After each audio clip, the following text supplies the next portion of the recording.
Udeo stanovništva starijeg od 65 godina u ukupnom broju stanovnika u našoj opštini je 15,6%, a udeo mlađih od 15 godina je 16,4%. Podaci su iz popisa 2011. godine.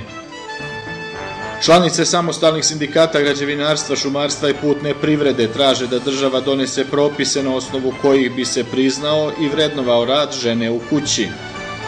U cilju održivog i slobodnog sistema javnog informisanja, udruženja novinara traže povlačenje države iz vlasništva nad medijima. Akcija Kultura i zdravlje 1 na 1 održana u Domu kulture. U utorak oblačno sa kišom, susnežicom i snegom, maksimalna dnevna temperatura do 3 stepena. Pratite vesti televizije Forum. Ja sam Vladimir Malešić.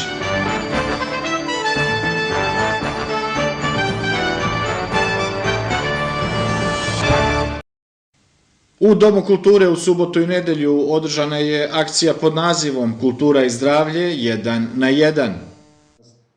Akciju je realizovala i osmislila organizacija za međugeneracijsku saradnju 35+ iz Beograda. Ciljevi akcije su edukacija o značaju prevencije bolesti u zrelom dobu kao osnove zdravog života u starosti, promocija aktivizma u korist zajednice i bogaćenje kulturne ponude gradova u kojima će se održavati. Ovo je prva akcija ovog tipa, jer mi smo mlada organizacija i zato gledamo da se i udružujemo i sa drugim organizacijama i da sarađujemo i sa opštinskim vlastima i sa privrednicima sa kojima možemo da podelimo slične, da kažemo, slične interesovanja, odnosno želju da pomognemo jedni drugima. I naša želja je da upravo ovaj projekat, odnosno ovu akciju iskoristimo kao jedan dobar primer koji ćemo moći da podelimo i sa ostalima u Srbiji, znači širom Srbije. Naša želja je da bude 10 gradova i Prijepolje, dakle, prvo u 2012. i da imamo 10 u 2013. U toku 2 dana posetioci su mogli da slušaju predavanja eminentnih zdravstvenih i sportskih radnika, a nakon predavanja da se sa njima konsultuju u 4 oka, kako i naziv akcije kaže, 1 na 1. Ono što nama jeste važno kao organizaciji za međugeneracijsku saradnju 35+, jeste da malo bacimo akcenat na ono šta mi možemo za sebe da uradimo.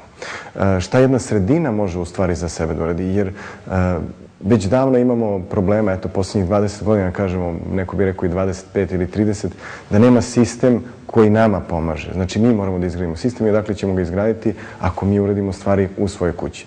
Naravno, mi nismo došli u Prijepolje da uređujemo kuću Prijepoljčana, već smo došli da prenesemo iskustva drugih ljudi, da predstavimo filmove, da donesemo malo kulture, da ljudima isto tako dovedemo lekare s kojima bi mogli da razgovaraju 1 na 1, da iskažu svoju problematiku i da dobiju direktne odgovore. Znači, razvoj te komunikacije je ono što je nama izuzetno važno i da se pokaže potencijal svakog mesta.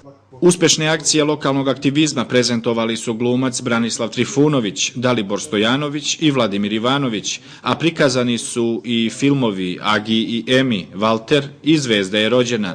Generalni pokrovitelj akcije u Prijepolju bila je firma Emilio Šteher.